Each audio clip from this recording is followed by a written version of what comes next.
Et c'est tous les jours de manche avec Arnaud Demanche qui nous reçoit, qui nous rejoint. Que je reçois. Bah oui, venez C'est un peu vous qui nous recevez, il faut le dire. On est un peu chez vous. On a un printemps qui chante. Bonjour Apolline, bonjour à tous. Bonjour Arnaud. Alors, aujourd'hui, c'est une journée spéciale sur RMC car dans 500 jours, c'est les Jeux Olympiques, la fête du sport, une fête où on est tous invités. Sauf qu'on doit payer 640 € pour avoir un siège derrière un poteau pour les qualifications au trampoline. Le sport préféré d'Emmanuel Le Chypre, le trampoline, on le connaît. Il va être à l'étage. Il y aura un athlète moldave qui va commencer son épreuve. Manu, il va vouloir se pencher pour mieux voir. Il va tomber sur le trampoline. Ça va faire le moldave en orbite. Ça peut même faire un sport en soi, hein, le catapultage de moldave par trampoline. France, 10 points. Alors, attention, on parle des Jeux de Paris, mais il n'y aura pas que Paris qui sera concerné. Lille accueillera le hand, Marseille la voile et Tahiti le surf. Alors, je lance un appel à la direction parce qu'avec Charles, on est dispo pour commenter le surf à Tahiti. Je vous accompagne. On est très balèze en plus en crème solaire. La cérémonie d'ouverture aura lieu sur la Seine. Des centaines de délégations venues des quatre coins du monde défileront sur le fleuve, chacun sur sa barge de compétition, sauf la France qui défilera avec Anne Hidalgo sur le bateau, donc avec sa barge de compète. On espère évidemment que... Ah oui, il hoche la tête en approbation. On espère évidemment que dans 500 jours, les éboueurs auront repris le travail. Sinon, il va falloir adapter un petit peu les épreuves.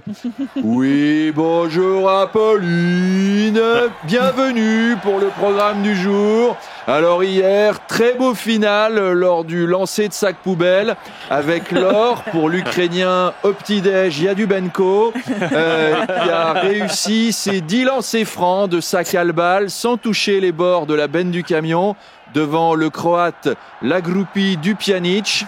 Et aujourd'hui, c'est le 400 mètres dans le 19e. Et c'est parti. Bon départ du Lituanien Viva Las Vegas, mais qui se fait dépasser par le Suédois Balad à Carcassonne. Et le Suédois qui vient de marcher sur une seringue. Oh là là là là là là. Il perd un temps précieux. Là, il va se faire reprendre. Oui, le Lituanien attrape le Suédois qui lui attrape le sida et là c'est l'abandon. On lui souhaite un bon rétablissement et une bonne trithérapie préventive. Vive Paris. À vous Apolline. La réforme des retraites, Arnaud, l'Assemblée nationale qui doit se prononcer donc définitivement sur le texte, mais le gouvernement n'aura peut-être pas la majorité. Malgré ça, il assure qu'il ne veut pas recourir au 49.3. Oui, il l'a répété en boucle hier, le gouvernement, mais bon, on dirait un peu le parrain quoi.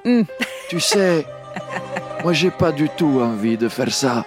Ça m'amuse pas, mais j'ai encore moins envie de perdre. Alors, tu comprends. C'est comme quand tes parents te disaient qu'ils aimaient pas te punir. Juste après, t'étais puni.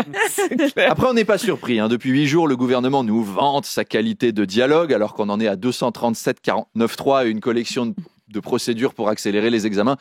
Olivier Véran, franchement, je le trouve aussi crédible que Morandini ou Norman quand il dit « je vise la majorité ». Non. Bref, grosse incertitude, personne n'arrive à savoir s'il y aura assez de députés pour voter la réforme. C'est Bertrand Renard qui déchiffrait des lettres qu'il leur faudrait à ces gens-là. Lui, il s'y connaît en calculette. Monsieur Renard, vous avez le compte ? Oui, le compte est bon.